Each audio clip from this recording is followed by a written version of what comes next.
ഒരാളുണ്ട്, നിങ്ങൾ വിളിച്ചാൽ മാത്രമേ വരൂ കേട്ടോ, അല്ലാതെ നിങ്ങൾക്ക് വേണ്ടി കണ്ടറിഞ്ഞ് തന്ന് കാര്യങ്ങൾ ചെയ്യുന്ന കരുതരുത്.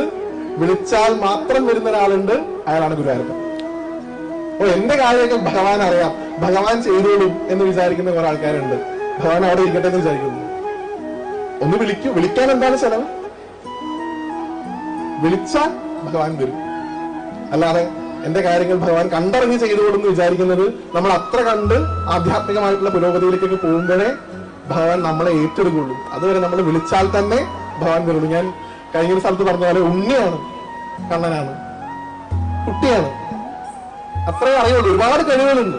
പക്ഷെ നമ്മൾ സ്നേഹത്തോടെ വിളിച്ചാൽ ഒന്ന് വന്ന് ചെയ്തതാ കണ്ണാന്ന് പറഞ്ഞു കഴിഞ്ഞാൽ ഓടി വന്ന് നിങ്ങളുടെ കാര്യങ്ങളൊക്കെ ചെയ്തു വരുന്ന ഒരാളാണ് ഗുരുവായൂർ ശ്രീലകത്തുള്ളത്. സ്നേഹത്തോടെ വിളിക്കണം. കാരണം അവിടെ വന്ന് ചെയ്തു തരും. പറയാം. ആർക്ക്? അമ്മമാർക്ക് പറയാം. അവർക്ക് അതിനുള്ള അധികാരം.